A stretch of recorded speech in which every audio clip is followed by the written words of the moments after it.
അപ്പോൾ നമുക്ക് നമ്മുടെ rowa.co.in എന്ന് പറയുന്ന വെബ്സൈറ്റിൻ്റെ ലിങ്ക് ബയോയിൽ കൊടുത്തിട്ടുണ്ട്. അത് ക്ലിക്ക് ചെയ്ത് കഴിഞ്ഞാൽ ഇൻസ്റ്റാഗ്രാമിൻ്റെ ബ്രൗസറിലായിരിക്കും തുറക്കുന്നത്. അതിനകത്ത് അതിൽ നിന്ന് ഇനി അടുത്ത നമ്മുടെ ഫോണിൻ്റെ ബ്രൗസറിലോട്ട് അല്ലെങ്കിൽ ക്രോമിനകത്തോട്ട് ഓപ്പൺ ചെയ്യണമെന്നുണ്ടെങ്കിൽ ഈ 3 ഡോട്ടിൽ ക്ലിക്ക് ചെയ്തതിന് ശേഷം ഓപ്പൺ ഇൻ ക്രോം കൊടുത്താൽ മതി. ഓക്കെ, ഇതാണ് നമ്മുടെ ഹോം സ്ക്രീൻ. ഈ ഹോം സ്ക്രീനിൽ മെയിനായിട്ട് നിങ്ങൾ കാണുന്നത് സ്റ്റോറും ഡിസൈനറുമാണ്. ഇത് രണ്ട് ബട്ടൺസ് ആണ്. ഇത് ക്ലിക്കബിൾ ആണ്. ഇതാണ് നമ്മുടെ മെയിൻ ആയിട്ടുള്ള എയിം. സ്റ്റോറും ഉണ്ട്, ഡിസൈനറും ഉണ്ട്. ഈ റോവയുടെ എയിം എന്ന് പറഞ്ഞു കഴിഞ്ഞാൽ ഏതൊരാൾക്കും അവരുടെ ഇഷ്ടപ്പെട്ട ഡിസൈനുകൾ ഡിസൈൻ ചെയ്തിട്ട് അത് അവർക്ക് ഉപയോഗിക്കാം. ഇതാണ് റോവയുടെ ഒരു ബേസിക് എയിം. ഇനി നമുക്ക് ലോഗിൻ ചെയ്യുന്നത് എങ്ങനെയാണെന്ന് നോക്കാം. ലോഗിൻ ചെയ്യാനായിട്ട് login bar sign in button click ചെയ്യുക. അതായത് നമ്മുടെ സ്ക്രീനിൻ്റെ ടോപ്പ് റൈറ്റ് കോർണറിൽ കാണുന്ന ഈ ബട്ടൺ ഇത് ക്ലിക്ക് ചെയ്യുമ്പോഴത്തേക്ക് സൈൻ ഇൻ വിത്ത് ഗൂഗിൾ ആയിരിക്കും ചോദിക്കുന്നത്. നമ്മൾ സെക്യൂരിറ്റി റീസൺസ് കാരണം ഗൂഗിളിൻ്റെ ഓതൻറ്റിക്കേഷൻ മാത്രമായിരുന്നു നമ്മളിപ്പം പ്രൊവൈഡ് ചെയ്തിട്ടുള്ളത്. അപ്പം നമ്മൾ ഈ sign in with Google button click ചെയ്യുന്ന ഉടനെ നിങ്ങളുടെ ഫോണിൽ ലോഗിൻ ചെയ്തിട്ടുള്ള എല്ലാ ഗൂഗിൾ അക്കൗണ്ടുകളും ഓപ്പൺ ആവും. അതിൽ നിന്ന് നിങ്ങൾക്ക് ഏതാണെന്ന് വെച്ച് കഴിഞ്ഞാൽ അത് സെലക്ട് ചെയ്യുക. അത് സെലക്ട് ആയി കഴിഞ്ഞാൽ നിങ്ങൾ ലോഗിൻ ആയി കഴിഞ്ഞു. അപ്പം നമ്മുടെ ഹോം സ്ക്രീനിൽ ഇത്രയും കാര്യങ്ങളായിരിക്കും വരുന്നത്. ഒരു ഹാംബർഗർ മെനു. ഈ ഹാംബർഗർ മെനുവിലാണ് ടേംസ് ആൻഡ് കണ്ടീഷൻസ്, പ്രൈവസി പോളിസിയും അതുപോലെ കോൺടാക്ട് ഡീറ്റെയിൽസും എല്ലാം കൊടുത്തിട്ടുള്ളത്. ഇനി അടുത്തത് വരുന്നതെന്ന് പറഞ്ഞാൽ ബാലൻസും അതുപോലെ ആർകോയിനും. ബാലൻസ് എന്ന് പറഞ്ഞു കഴിഞ്ഞാൽ നിങ്ങൾ ഡിസൈൻ ചെയ്ത് സ്റ്റോറിലിട്ട് ആൾക്കാർ മേടിക്കുമ്പോൾ നിങ്ങൾക്ക് കിട്ടുന്ന പ്രോഫിറ്റ് ഈ ബാലൻസിലായിരിക്കും കാണുന്നത്. ഇനി ആർകോയിൻ എന്ന് പറയുന്നത് വളരെ ഇമ്പോർട്ടൻ്റ് ആയിട്ടുള്ള ഒരു കാര്യമാണ്. ആർകോയിൻ ഉണ്ടെങ്കിൽ മാത്രമേ നിങ്ങൾക്ക് സ്റ്റോറിൽ പ്രോഡക്റ്റുകൾ പബ്ലിഷ് ചെയ്യാൻ പറ്റത്തുള്ളൂ. അപ്പോൾ നിങ്ങൾക്കൊരു ഡൗട്ട് തോന്നും, ഈ ആർകോയിൻസ് എങ്ങനെ ഏൺ ചെയ്യും എന്നുള്ളത്. പൈസ കൊടുത്താണോ മേടിക്കുന്നത്? ഒരിക്കലുമല്ല. ആർകോയിൻസ് ഫുള്ളി നിങ്ങൾ ഡിസൈനെ ഡിപ്പെൻഡ് ചെയ്തിരിക്കും. ഏതൊരു ലോഗിൻ ചെയ്ത യൂസറിനും രജിസ്റ്റേർഡ് യൂസറിനും ഒരു ആർകോയിൻ കിട്ടും. അപ്പം ഒരു ആർകോയിൻ ഉണ്ടെങ്കിൽ ഒരു പ്രോഡക്റ്റ് സ്റ്റോറിൽ പബ്ലിഷ് ചെയ്യാം. ഇനി ആർകോയിൻസ് എങ്ങനെ ഏൺ ചെയ്യാം എന്നുള്ളത്, അതായത് നിങ്ങൾ ഡിസൈൻ ചെയ്ത പ്രോഡക്റ്റ് നിങ്ങൾ അത് 3 പേരെങ്കിലും മേടിക്കുവാണെങ്കിൽ മാത്രമേ അടുത്ത ഒരു ആർകോയിൻ ഏൺ ചെയ്യാൻ പറ്റത്തുള്ളൂ. ഇത് ഞങ്ങൾ കൊണ്ടുവരാനുള്ള കാര്യം എന്ന് പറഞ്ഞു കഴിഞ്ഞാൽ കുറേ ഡിസൈൻസ് അല്ലാന്നുണ്ടെങ്കിൽ ആൾക്കാർ ഈ ഒരുപാട് ഡിസൈൻസ് അതായത് അധികം സെയിൽ ഇല്ലാത്ത പ്രോഡക്റ്റുകളും എല്ലാം ഇങ്ങനെ ആഡ് ചെയ്തുകൊണ്ട് പോകുമ്പോൾ നിങ്ങൾക്ക് തന്നെയാണ് പ്രശ്നം. നിങ്ങളുടെ നല്ല നല്ല ഡിസൈൻസ് താഴെ പോയിക്കൊണ്ടിരിക്കും. അപ്പം ഇപ്പോൾ ഈ ആർകോയിൻസ് ഉള്ളത് കൊണ്ട് തന്നെ എല്ലാവർക്കും ഒരു പ്രോഡക്റ്റ് ആഡ് ചെയ്യാൻ പറ്റത്തുള്ളൂ. ആ പ്രോഡക്റ്റ് വിറ്റെങ്കിൽ മാത്രമേ അടുത്ത പ്രോഡക്റ്റ് ആഡ് ചെയ്യാൻ പറ്റത്തുള്ളൂ. ഒരു പ്രോഡക്റ്റ് ആൾക്കാർ മേടിക്കണമെങ്കിൽ അത് നല്ല ഡിസൈൻ ആയിരിക്കണം. അപ്പം നമ്മുടെ സ്റ്റോർ എപ്പോഴും നല്ല പ്രോഡക്റ്റുകൾ കൊണ്ട് മാത്രം നിറഞ്ഞിരിക്കുകയായിരിക്കും, ഫിൽറ്റേഡ് ആയിരിക്കും. അപ്പം ഇത് ആർകോയിൻസ് ഏൺ ചെയ്യണമെങ്കിൽ നിങ്ങൾ ഡിസൈൻ ചെയ്യുന്ന പ്രോഡക്റ്റ് 3 പേരെങ്കിലും മേടിക്കണം. അതായത് ഒരു പ്രോഡക്റ്റ് 3 പേര് മേടിച്ച് കഴിഞ്ഞാൽ ഒരു ആർകോയിനും കൂടെ ഏൺ ചെയ്യും. അത് വെച്ച് നിങ്ങൾക്ക് വേറൊരു ഡിസൈൻ പബ്ലിഷ് ചെയ്യാം. അങ്ങനെ മൂന്ന് സെയിലിന് ഒരു ആർകോയിൻ. ഇനി നമുക്ക് ഡിസൈൻ ചെയ്യാമെന്ന് നോക്കാം. ഡിസൈനറിനകത്തോട്ട് കയറാനായിട്ട് ഈ ഡിസൈനർ ക്ലിക്ക് ചെയ്യാം. ഡിസൈനർ ക്ലിക്ക് ചെയ്യുമ്പോൾ കുറേ പ്രോഡക്റ്റുകൾ ലിസ്റ്റ് ചെയ്തിരിക്കുന്നത് കാണാം. ഈ പ്രോഡക്റ്റുകൾ എന്ന് പറയുന്നത് ഞങ്ങൾ മാനുഫാക്ചർ ചെയ്യാൻ അവൈലബിൾ ആയിട്ടുള്ള പ്രോഡക്റ്റുകളാണ്. അപ്പം ഈ സൈഡിൽ കൊടുത്തിരിക്കുന്ന പ്രൈസ് എന്ന് പറയുന്നത് പലർക്കും ഒരു കൺഫ്യൂഷൻ ഉണ്ട്. ഈ സൈഡിൽ കൊടുത്തിരിക്കുന്ന പ്രൈസ് എന്ന് പറയുന്നത് ഇത് കസ്റ്റം ചെയ്യാനുള്ള പൈസയാണ്. ഒരിക്കലുമല്ല. ഞാനിപ്പോഴും പറയുന്നു, ഫുള്ളി ഫ്രീ ആണ്. നിങ്ങൾ ഡിസൈൻ ചെയ്യാനോ സെല് ചെയ്യാനോ ഒന്നും ഒരു ചാർജും ഞങ്ങൾ ചാർജ് ചെയ്യുന്നില്ല. ഇത് മാനുഫാക്ചർ ചെയ്യാനുള്ള കോസ്റ്റാണ്. ഇനി ഇത് കസ്റ്റമൈസ് ചെയ്യുന്നത് എങ്ങനെയാണെന്ന് നോക്കാം. അപ്പം ഇതിനകത്ത് കുറേ പ്രോഡക്റ്റുകളുണ്ട്. ഇതിനകത്ത് നിങ്ങൾക്ക് വേണമെന്നുണ്ടെങ്കിൽ ഫിൽറ്റർ ചെയ്യാം. ഇപ്പം മെന്നിൻ്റെ വേണമെങ്കിൽ മെന്ന് ക്ലിക്ക് ചെയ്ത് കഴിഞ്ഞാൽ ആ പ്രോഡക്റ്റുകളെല്ലാം ഇതിനകത്ത് ലിസ്റ്റ് ചെയ്തിട്ടുണ്ട്. വിമൻസിൻ്റെ വേണമെങ്കിൽ അങ്ങനെ ലിസ്റ്റ് ചെയ്തിട്ടുണ്ട്. ആക്സസറീസ് വേണമെങ്കിൽ അങ്ങനെ ലിസ്റ്റ് ചെയ്തിട്ടുണ്ട്.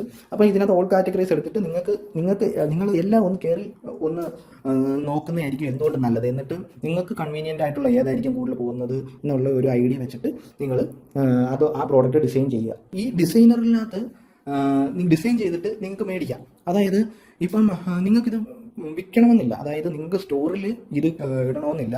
അല്ലാതെ തന്നെ നിങ്ങൾക്ക് പേഴ്സണലായിട്ട് നിങ്ങൾക്ക് മേടിക്കണമെങ്കിൽ അങ്ങനെ മേടിക്കാം. ഈ സ്റ്റോറിൽ ഇടുക എന്ന് പറയുന്നത് റോവയിലെ ഒരു ഫീച്ചർ മാത്രമാണ്. അത് ബേസിക്കലി ഡിസൈൻ ചെയ്ത് വാങ്ങി നിങ്ങൾ ഉപയോഗിക്കുക എന്നുള്ളത് അതാണ് മെയിൻ കൺസെപ്റ്റ്. ഇപ്പം ഞാനൊരു ഹുഡി സെലക്ട് ചെയ്തു.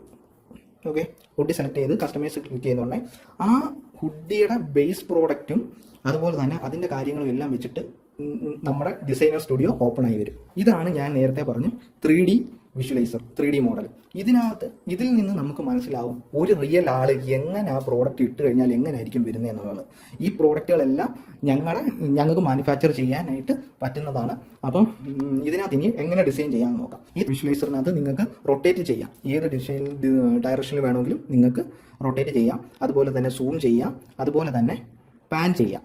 ഇപ്പം ഡിസൈൻ നമ്മൾ സൂം ചെയ്തതിന് ശേഷം ഡബിൾ ക്ലിക്കിൽ നിങ്ങൾക്ക് സൂം ചെയ്യാം. അതുപോലെ തന്നെ പാൻ ചെയ്യാം. ഇനിയിപ്പം നമ്മൾ ഈ 3D മോഡൽ സെൻറ്ററിൽ നിന്ന് മാറി പോവുകയാണെന്നുണ്ടെങ്കിൽ റൊട്ടേറ്റ് ചെയ്യാനൊക്കെ ഭയങ്കര ബുദ്ധിമുട്ടായിരിക്കും. അത് വീണ്ടും സെൻറ്റർ ആക്കാനായിട്ട് അല്ലെങ്കിൽ ഡിഫോൾട്ട് പൊസിഷൻ ആക്കാനായിട്ട് ഈ ക്യാമറ ബട്ടൺ ക്ലിക്ക് ചെയ്താൽ മതി. ഇതിനകത്ത് വന്നിരിക്കുന്ന ആ ഡമ്മി, ആ മാനിക്യൂൻ ഹൈഡ് ചെയ്യണമെന്നുണ്ടെങ്കിലും ഈ ഐ ബട്ടൺ ക്ലിക്ക് ചെയ്ത് കഴിഞ്ഞാൽ അതങ്ങ് ഹൈഡ് ആവും. അപ്പം അതില്ലാതെ തന്നെ എങ്ങനെ നമ്മുടെ പ്രോഡക്റ്റ് ഇരിക്കുന്നതെന്ന് നമുക്ക് നോക്കാം. ഇപ്പം നിങ്ങൾ ഒരു കാര്യം ശ്രദ്ധിച്ചിട്ടുണ്ടോ, ഈ ഡിസൈനർ, അതായത് ഈ ഡിസൈനറിന്റെ ഈ താഴത്തെ പോർഷൻ കുറച്ച് അടിയിലോട്ട് കയറി കിടക്കുവാണ്.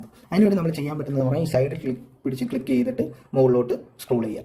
ഇനിയിപ്പോൾ നമുക്ക് ഡിസൈൻ ചെയ്ത് തുടങ്ങാം. ഡിസൈൻ ചെയ്യാനായിട്ട് കുറേ ബട്ടൺസ് നമ്മൾ താഴെ കൊടുത്തിട്ടുണ്ട്. ഫ്ലിപ്പ് എന്ന് പറഞ്ഞു കഴിഞ്ഞാൽ നിങ്ങൾക്ക് ഒരു സൈഡിൽ മാത്രമല്ല ഇത് ഡിസൈൻ ചെയ്യാൻ പറ്റുന്നത്.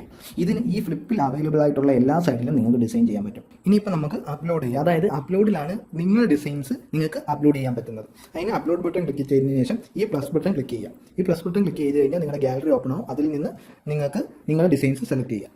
എപ്പോഴും നമ്മളൊരു കാര്യം ശ്രദ്ധിക്കേണ്ടതാണ്, എപ്പോഴും PNG, അതായത് ബാക്ക് ട്രാൻസ്പെറൻ്റ് ആയിട്ടുള്ള ഇമേജുകൾ സെലക്ട് ചെയ്യാൻ ശ്രമിക്കുക. അതുപോലെ ഒരു HD, ഫുൾ HD, മിനിമം ഒരു HD ക്വാളിറ്റി എങ്കിലും ഇല്ലാന്നുണ്ടെങ്കിൽ നമുക്ക് പ്രിന്റിംഗ് ക്വാളിറ്റി ഭയങ്കരമായിട്ട് കുറയാൻ സാധ്യതയുണ്ട്. കുറയും. അപ്പം മിനിമം ആ ഒരു HD ക്വാളിറ്റി എങ്കിലും മെയിൻറ്റെയിൻ ചെയ്യുക. നമ്മൾ ഫാബ്രിക് പ്രിന്റ് ചെയ്യുമ്പോൾ വേറൊരു കാര്യം ശ്രദ്ധിക്കേണ്ടതെന്ന് പറഞ്ഞു കഴിഞ്ഞാൽ ബ്രീത്തബിലിറ്റിയാണ്.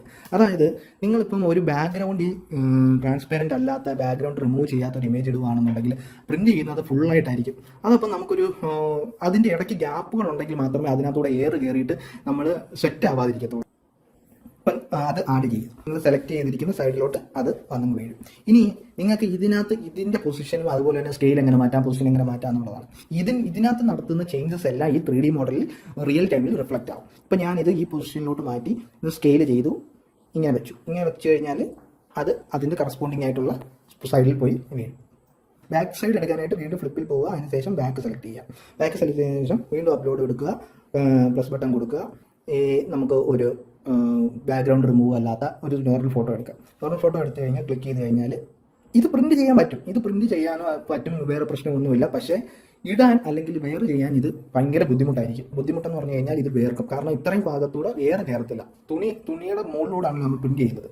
അപ്പം ഇത് എയർ കയറാത്തതുകൊണ്ട് തന്നെ ഇടാൻ ഭയങ്കര ബുദ്ധിമുട്ടായിരിക്കും. അപ്പം ഇതൊക്കെ. ഇനി നമുക്ക് അടുത്തതിനകത്ത് പറഞ്ഞു കഴിഞ്ഞാൽ സ്റ്റിക്കേഴ്സാണ്. സ്റ്റിക്കേഴ്സിനകത്ത് എന്ന് പറഞ്ഞാൽ ഞങ്ങൾ തന്നെ റോവ ടീം തന്നെ സെലക്ട് ചെയ്തിട്ടുള്ള കുറേ ഡിസൈൻസുകൾ നിങ്ങൾക്ക് ഈ സ്റ്റിക്കേഴ്സിൽ കാണാൻ പറ്റും. അതിനകത്ത് നിങ്ങൾക്ക് സെലക്ട് ചെയ്യാവുന്നതും അതുപോലെ തന്നെ നിങ്ങൾക്ക് ഇഷ്ടപ്പെട്ട സാധനങ്ങൾ ഇതിനകത്ത് നിന്ന് സെലക്ട് ചെയ്ത് നിങ്ങൾക്ക് ആഡ് ചെയ്യാം. ഇപ്പം അതിനകത്തും കാറ്റഗറി തിരിച്ചിട്ടുണ്ട്. അതിനകത്ത് ഇപ്പം മലയാളം സെലക്ട് ചെയ്യുകയാണെങ്കിൽ മലയാളം ഞങ്ങൾ ഈ സ്റ്റിക്കേഴ്സ് ഞങ്ങൾ അപ്ഡേറ്റ് ചെയ്തുകൊണ്ടേയിരിക്കും. ഞങ്ങളിപ്പോൾ ഒരെണ്ണം ഞങ്ങൾ ആഡ് ചെയ്തിട്ടുണ്ട്. അത് ജസ്റ്റ് ഒന്ന് ആഡ് ചെയ്ത് കാണിക്കാം. അതൊരു മലയാളത്തിനകത്ത് വരുന്നതാണ്. ഇതിൽ നിങ്ങൾ ഏതൊരു ഡിസൈനോ ഏതൊരു കമ്പോണൻറ്റോ ഇടുമ്പോൾ ഇതിനെ നമുക്ക് ഒബ്ജക്റ്റ് എന്ന് വിളിക്കാം. ആ ഒബ്ജക്റ്റ് സെലക്ട് ചെയ്യുമ്പോൾ വേറൊരു പാനലായിരിക്കും ഇതിനകത്ത് വിസിബിൾ ആയിട്ട് വരുന്നത്. ഇതിൽ നിങ്ങൾക്ക് കുറച്ച് കാര്യങ്ങൾ ചെയ്യാം. ആ ഒബ്ജക്റ്റിനെ മാനിപ്പുലേറ്റ് ചെയ്യാനുള്ള കുറച്ച് ഓപ്ഷൻസ് ആണ് ഈ പാനലിൽ താഴെ ഈ പാനലിൽ കൊടുത്തിരിക്കുന്നത്. ഇതിനകത്ത് ഈ അപ്പ് എന്ന് പറഞ്ഞു കഴിഞ്ഞാൽ ഇതിൻ്റെ ഓർഡർ മാറ്റാം. അതായത് നമ്മളിപ്പോൾ ആദ്യം ഇട്ടത് ഈ ബാക്ക്ഗ്രൗണ്ട് റിമൂവ് ആകാത്ത ഫോട്ടോ ആണല്ലോ. അതിനെ ഇപ്പോൾ ഫ്രണ്ടിൽ കൊണ്ടുവരണമെന്നുണ്ടെങ്കിൽ നിങ്ങൾ അപ്പ് ബട്ടൺ ക്ലിക്ക് ചെയ്യുക. ഇനി ഇതിനെ ഡൗണിലോട്ട് കൊണ്ടുപോകണമെങ്കിൽ ഡൗൺ ബട്ടൺ ക്ലിക്ക് ചെയ്യുക. ഇനി ഇതിൻ്റെ തന്നെ ഒരു കോപ്പി എടുക്കണമെന്നുണ്ടെങ്കിൽ കോപ്പി ബട്ടൺ ക്ലിക്ക് ചെയ്യുക. അപ്പം 2 എണ്ണമായി. ഇനി ഇതിനെ ഡിലീറ്റ് ചെയ്യണമെന്നുണ്ടെങ്കിൽ ഡിലീറ്റ് ബട്ടൺ ക്ലിക്ക് ചെയ്യുക. ഇനിയിപ്പം ഇത് മൂവ്മെന്റ് നടക്കുന്നുണ്ടല്ലോ, ഈ മൂവ്മെന്റ് ഇല്ലാതെ ഇതിപ്പോൾ ഇവിടെ ഫിക്സഡ് ആക്കി നിർത്തണമെന്നുണ്ടെങ്കിൽ ഈ ലോക്ക് ബട്ടൺ ക്ലിക്ക് ചെയ്ത് കഴിഞ്ഞാൽ പിന്നെ ഇത് മൂവ് ആവില്ല. ഇനിയിപ്പോൾ അടുത്തത് പറയുന്നത് കളേഴ്സാണ്. കളേഴ്സ് എന്ന് പറഞ്ഞു കഴിഞ്ഞാൽ നിങ്ങൾക്ക് ഈ പ്രോഡക്റ്റിൽ അവൈലബിൾ ആയിട്ടുള്ള കളർ ഞങ്ങളുടെ കയ്യിൽ അവൈലബിൾ ആയിട്ടുള്ള എല്ലാ കളറുകളും ഞങ്ങൾ ഇതിനകത്ത് ലിസ്റ്റ് ചെയ്തിട്ടുണ്ട്. അപ്പം നിങ്ങൾക്ക് ഇട്ട് നോക്കാം നിങ്ങളുടെ ഡിസൈൻസ് ഏത് കളറിലെല്ലാം ഇത് സൂട്ടാവും, ഏതൊക്കെ കളറിലാണെന്നുള്ളത്. ഇനി അടുത്തത് വരുന്നത് ഷേപ്സ് ആണ്. ഷേപ്സ് എന്ന് പറഞ്ഞു കഴിഞ്ഞാൽ ബേസിക് ഷേപ്പുകളാണ്. Circle, triangle, line, rectangle. ഇപ്പോൾ ഇതിനകത്ത് തന്നെ ഡിസൈൻ ചെയ്യണമെന്നുണ്ടെങ്കിൽ ഞാനിപ്പോൾ ഒരു ഫ്രണ്ട് എടുക്കാം. കളർ ഞാനിപ്പോൾ ഒരു ഗ്രീൻ കൊടുത്തതിന് ശേഷം ഫ്ലിപ്പ് എടുത്തു, ഇത് കൊടുത്തു, ഫ്രണ്ട് കൊടുത്തു. അപ്പം ഫ്രണ്ട് കാര്യങ്ങളെല്ലാം വെച്ചിട്ട് ഫ്രണ്ട് ക്യാൻവാസ് ലോഡ് ആയിട്ടുണ്ട്. ഇനിയിപ്പം ഷേപ്സിനകത്ത് ഞാനിപ്പോൾ ഒരു സർക്കിൾ എടുത്തു, അതിൻ്റെ കളർ സെലക്ട് ചെയ്തു, ഏതെങ്കിലും ഒരു കളർ. ഇപ്പോൾ ഞാനൊരു റെഡ് കളർ സെലക്ട് ചെയ്തു. ഓക്കെ, അതിന് ശേഷം ഓക്കെ കൊടുത്തു കഴിഞ്ഞാൽ ആ സർക്കിൾ ഇവിടെ ജനറേറ്റ് ആയി കഴിഞ്ഞു. ഓക്കെ, ഇനി നിങ്ങൾക്ക് ഡിസൈൻ ചെയ്യണമെങ്കിൽ ഇങ്ങനെ കൊണ്ടുവന്ന് മാറ്റാം. ഇനി കോപ്പി എടുത്തിട്ട് വേണമെങ്കിൽ ഇങ്ങനെ കൊണ്ടുപോകാം. ഇതിൽ സ്കെയിൽ കൂട്ടാം. ഇനി അതുപോലെ തന്നെ വീണ്ടും കോപ്പി എടുത്തതിന് ശേഷം നിങ്ങൾക്ക് ഇപ്പം നിങ്ങൾക്ക് ഇപ്പോൾ ഫുള്ള് നിങ്ങൾക്ക് സെലക്ട് ചെയ്യണമെന്നുണ്ടെങ്കിൽ ഇത് ഫുള്ള് സെലക്ട് ചെയ്യാൻ പറ്റും. ഏതെങ്കിലും ഒരു empty പോർഷൻ വെച്ചിട്ട് നിങ്ങൾക്ക് ഫുള്ള് സെലക്ട് ചെയ്ത് കഴിഞ്ഞാൽ ഫുള്ളായിട്ട് സെലക്ട് ചെയ്യാം. എന്നിട്ട് അത് ഫുള്ളായിട്ട് മാറ്റുകയും ചെയ്യാം. ഓക്കെ, ഞാൻ സെലക്ഷൻ മാറ്റണമെങ്കിൽ empty സ്പേസ് പിന്നെയും വെച്ച് ക്ലിക്ക് ചെയ്താൽ മതിയാവും. അപ്പം ഇതിൽ അങ്ങനെ ചെയ്യാം. ഓക്കെ, ഇനി ഇതെല്ലാം വേണമെങ്കിൽ ഇത് ഏറ്റവും ഫ്രണ്ടിൽ കൊണ്ടുവരണമെങ്കിൽ ഇത് ക്ലിക്ക് ചെയ്തതിനു ശേഷം അപ്പ് കൊടുത്തു കഴിഞ്ഞാൽ ഏറ്റവും ഫ്രണ്ടിലായിട്ട് വരികയും ചെയ്യും. അതുപോലെയാണ് ബാക്കിയുള്ള ഷേപ്സ് എല്ലാം. നിങ്ങൾക്ക് കളർ ഇത് സെലക്ട് ചെയ്തതിനു ശേഷം ഏത് ഷേപ്പ് ആണോന്ന് അത് സെലക്ട് ചെയ്തതിനു ശേഷം കളർ സെലക്ട് ചെയ്ത് കഴിഞ്ഞാൽ അത് അവിടെ ജനറേറ്റ് ആവും. ഓക്കെ, ഇനി ടെക്സ്റ്റ് ടെക്സ്റ്റിൻ്റെ കാര്യത്തിൽ ഇതിനകത്ത് ഇപ്പോൾ ഒരു ടെക്സ്റ്റ് ആഡ് ചെയ്യണം. ഞാനിപ്പം ബാക്കിലോട്ട് പോകാം, ഒന്നുകൂടെ ബാക്കിലോട്ട് പോയി ബാക്ക് സെലക്ട് ചെയ്യുമ്പോഴത്തേക്ക് ബാക്കിൽ നമ്മൾ ആഡ് ചെയ്തിട്ടുള്ള എല്ലാ ഡിസൈൻസും കമ്പോണൻസും വെച്ചിട്ട് ആ ക്യാൻവാസ് ലോഡ് ആയിട്ടുണ്ട്. ഞാനിപ്പം ഈ ബാക്ക്ഗ്രൗണ്ട് റിമൂവ് ചെയ്യാത്ത ആ ഇമേജ് അങ്ങ് ഡിലീറ്റ് ചെയ്ത് കളയാം. ഓക്കെ, ആ ഡിലീറ്റ് ചെയ്ത് കളഞ്ഞു. അതിനുശേഷം ഇനി ഒരു ടെക്സ്റ്റ് ആഡ് ചെയ്യണമെന്നുണ്ടെങ്കിൽ ടെക്സ്റ്റ് ഇത് ക്ലിക്ക് ചെയ്യുക. അതിനുശേഷം ആഡ് ടെക്സ്റ്റ് ലെയർ കൊടുക്കുക. ടെക്സ്റ്റ് ലെയർ കൊടുക്കുന്നുണ്ടെങ്കിൽ നിങ്ങൾക്ക് ടെക്സ്റ്റ് ടൈപ്പ് ചെയ്യാനുള്ള ഏരിയ ആണ് ഇത്. ഇതിൽ നിന്ന് നിങ്ങൾക്ക് ടൈപ്പ് ചെയ്യാം. Okay, I love okay. ഇനി ഇതിൽ നിന്ന് നിങ്ങൾക്ക് വേണമെങ്കിൽ കളർ ഏതാണെന്ന് വെച്ച് കഴിഞ്ഞാൽ അത് സെലക്ട് ചെയ്യാം. ഈ ഫോണിനകത്താണെങ്കിൽ നിങ്ങൾക്ക് കളർ ഇത്രയും പാലറ്റുകളായിരിക്കും വരുന്നത്. അത് വേണമെങ്കിൽ നിങ്ങൾക്ക് കസ്റ്റമൈസ് ചെയ്യാനായിട്ട് ഈ കസ്റ്റമൈസ് എന്ന് പറയുന്ന ബട്ടൺ ക്ലിക്ക് ചെയ്ത് കഴിഞ്ഞാൽ ഈ വാല്യൂസ് അഡ്ജസ്റ്റ് ചെയ്ത് നിങ്ങൾക്ക് ഏത് കളർ വേണമെങ്കിലും സെലക്ട് ചെയ്യാൻ പറ്റും. ഞാനിപ്പോൾ ഈ ഒരു കളർ സെലക്ട് ചെയ്യുകയാണെന്നുണ്ടെങ്കിൽ അതായിരിക്കും ടെക്സ്റ്റിൻ്റെ കളർ. അത് ഈ കളർ സെലക്ട് ചെയ്യേണ്ട എല്ലാ കമ്പോണൻറ്റിലും നിങ്ങൾക്ക് ഇതുപോലെ കസ്റ്റമൈസ് ചെയ്യാൻ പറ്റും. ഇപ്പം നമ്മൾ ഫോർ എക്സാമ്പിൾ നമ്മുടെ ഷേപ്പിൻ്റെ കാര്യത്തിൽ കളർ സെലക്ട് ചെയ്യുന്ന സ്ഥലത്ത് ഇങ്ങനെ ആയിരിക്കും കളർ സെലക്ഷൻ വരുന്നത്. അതിനകത്ത് വേണമെങ്കിൽ നിങ്ങൾക്ക് ആ വാല്യൂസ് മാറ്റിയിട്ട് നിങ്ങൾക്ക് ഇഷ്ടമുള്ള കളർ സെലക്ട് ചെയ്യാം. അതിനുശേഷം ഞങ്ങൾ കുറേ ഫോണ്ടുകൾ ആഡ് ചെയ്തിട്ടുണ്ട്. ഈ ഫോണ്ടുകൾ ഞങ്ങൾ അപ്ഡേറ്റ് ചെയ്യുന്നുണ്ട്. ഇപ്പം ഏതെങ്കിലും ഒരു ഫോണ്ട് സെലക്ട് ചെയ്യുക. അപ്പോൾ ആ ഫോണ്ട് ആയിട്ടുണ്ട്. പിന്നെ ഇത് ലെഫ്റ്റ് വേണോ സെൻറ്റർ വേണോ റൈറ്റ് വേണോ എന്നുള്ള കാര്യങ്ങൾ നിങ്ങൾക്ക് അതുപോലെ സെലക്ട് ചെയ്യാം. ഇതെന്ന് പറഞ്ഞു കഴിഞ്ഞാൽ ഇത് മൾട്ടി ലൈനാണ്. ഇപ്പം നിങ്ങൾക്ക് മൾട്ടി ലൈൻ വേണമെങ്കിൽ എവിടെയാണെന്ന് വെച്ച് കഴിഞ്ഞാൽ അവിടെ കൊണ്ടുവന്ന് ഈ എൻ്റർ ക്ലിക്ക് ചെയ്ത് കഴിഞ്ഞാൽ അടുത്തതിനകത്തോട്ട് പോകും. ഓക്കെ, നിങ്ങൾക്ക് അത് എല്ലാം ഓക്കെ ആണെന്ന് നിങ്ങൾക്ക് ഓക്കെ ആയി കഴിഞ്ഞാൽ നിങ്ങൾ ഈ ഓക്കെ ബട്ടൺ ക്ലിക്ക് ചെയ്യാം. ഓക്കെ ബട്ടൺ ക്ലിക്ക് ചെയ്തതിന് ശേഷം ഇത് ക്ലോസ് ചെയ്ത് കഴിഞ്ഞാൽ ആ ഡിസൈൻ അവിടെ വന്നു കഴിഞ്ഞു. ഓക്കെ, അപ്പം ടെക്സ്റ്റും ആയിട്ടുണ്ട്. ഇനി നിങ്ങൾക്ക് അടുത്തൊരു ഓപ്ഷൻ ഡ്രോ ആണ്. ഡ്രോ എന്ന് പറയുമ്പോൾ ഡ്രോ ക്ലിക്ക് ചെയ്ത് കഴിഞ്ഞാൽ ഡ്രോ ആക്ടിവേറ്റ് ആവും. ഡ്രോ ആക്ടിവേറ്റ് ആകാനായിട്ട് ഇത് എനേബിൾ ചെയ്യാം. എനേബിൾ ചെയ്തതിന് ശേഷം വീണ്ടും കളർ സെലക്ട് ചെയ്യാനുള്ളത് ഏതാണെന്ന് വെച്ച് കഴിഞ്ഞാൽ കളർ സെലക്ട് ചെയ്യുക. അതുപോലെ തന്നെ കളർ സെലക്ട് ചെയ്തതിന് ശേഷം സൈസ്, പെന്നിൻ്റെ സൈസാണിത്. ആ പെന്നിൻ്റെ സൈസ് സെലക്ട് ചെയ്തതിന് ശേഷം നിങ്ങൾക്ക് ഇത് വരയ്ക്കാവുന്നതാണ്.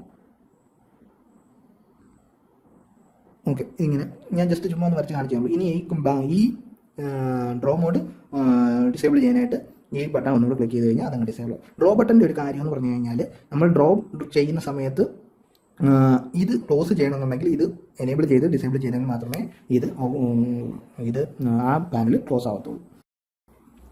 ഓക്കെ, ഇപ്പം നിങ്ങളുടെ ഡിസൈൻ കംപ്ലീറ്റ് ആയിട്ടുണ്ടെങ്കിൽ ഇനി നിങ്ങൾക്ക് ഇതെങ്ങനെ ബൈ ചെയ്യാം. അപ്പം ഈ ബൈ ബട്ടൺ ഈ 3D വ്യൂവറിൻ്റെയും ഈ ഡിസൈനർ ക്യാൻവാസിൻ്റെയും ഇടയിലുള്ള ഈ ബൈ ബട്ടൺ ക്ലിക്ക് ചെയ്ത് കഴിഞ്ഞാൽ ഒരു കൺഫർമേഷൻ ചോദിക്കും. ആ കൺഫർമേഷൻ ഓക്കെ കൊടുത്തു കഴിഞ്ഞാൽ ഒരു ലോഡിംഗ് സ്ക്രീൻ വരും. ഈ ലോഡിംഗ് സ്ക്രീൻ ഉള്ള ടൈം എന്ന് പറഞ്ഞു കഴിഞ്ഞാൽ ഈ ഡിസൈൻസ് വെച്ചിട്ട് ഈ പ്രോഡക്റ്റ് നിങ്ങൾക്ക് ക്രിയേറ്റ് ആവാം. ഈ ഒരു പ്രോഡക്റ്റ് ക്രിയേറ്റ് ആയിക്കൊണ്ടിരിക്കുകയാണ്. ഈ ഡേറ്റ എല്ലാം എടുത്ത് സ്റ്റോർ ചെയ്ത് അതിന് വേണ്ടുന്ന കാര്യങ്ങളെല്ലാം ബാക്ക് എൻഡിൽ നടന്നിട്ട് നിങ്ങളുടെ ഒരു പ്രോഡക്റ്റ് ഡിസൈനായി. ഇപ്പം നിങ്ങളുടെ ഒരു പ്രോഡക്റ്റ് ക്രിയേറ്റ് ആയി കഴിഞ്ഞു. ഓക്കെ, അതാണ് ലോഡ് ചെയ്തുകൊണ്ടിരിക്കുന്നത്. നിങ്ങളുടെ പ്രോഡക്റ്റ് ലോഡായി കഴിഞ്ഞു. ഇതിൽ നിന്ന് തന്നെ യൂസറിന് വേണമെങ്കിൽ ഇഷ്ടമുള്ള കളർ സെലക്ട് ചെയ്യാം.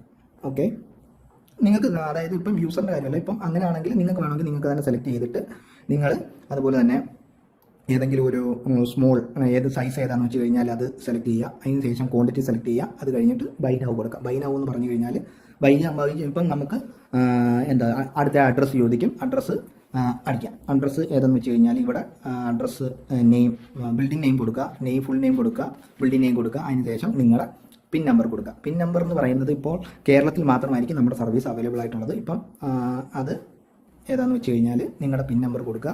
അതിന് ശേഷം നിങ്ങളുടെ പോസ്റ്റ് ഓഫീസ് സെലക്ട് ചെയ്യുക. നിങ്ങളുടെ പോസ്റ്റ് ഓഫീസ് സെലക്ട് ചെയ്ത് കഴിഞ്ഞാൽ ബാക്കിയുള്ളതെല്ലാം ഫിൽ ആയിക്കോളും. പിന്നെ മാൻഡേറ്ററി ആയിട്ട് നിങ്ങളുടെ നമ്പർ ആയിരിക്കും നിങ്ങൾ കൊടുക്കേണ്ടത്, നിങ്ങളുടെ ഫോൺ നമ്പർ. അത് ഈ നമ്പറായിരിക്കും ബാങ്കിൻ്റെ കാര്യത്തിനും അതുപോലെ തന്നെ ഡെലിവറി കമ്മ്യൂണിക്കേഷനും എല്ലാത്തിനും യൂസ് ചെയ്യുന്നത്. അത് കൃത്യമായിട്ട് ഇവിടെ ഒരു ഡിസ്ക്ലൈമറായിട്ട് ഞങ്ങൾ കൊടുത്തിട്ടുണ്ട്. അത് വായിച്ചതിന് ശേഷം നിങ്ങൾ കൊടുക്കുക. അതിനുശേഷം അപ്ഡേറ്റ് യൂസ് ദിസ് അഡ്രസ്സ് എന്ന് പറയുന്ന ബട്ടൺ ക്ലിക്ക് ചെയ്ത് കഴിഞ്ഞാൽ നിങ്ങളുടെ ഡെലിവറി അഡ്രസ്സ് അപ്ഡേറ്റഡ് ആയി കഴിഞ്ഞു. ഇനി നിങ്ങൾക്ക് മേടിക്കാവുന്നതാണ്. അപ്പം ഏത് കളറാണെന്ന് വെച്ച് കഴിഞ്ഞാൽ അത് സെലക്ട് ചെയ്യുക. അതിനുശേഷം ഏത് സൈസാണെന്ന് വെച്ചാൽ സെലക്ട് ചെയ്യുക. ക്വാണ്ടിറ്റി സെലക്ട് ചെയ്യുക.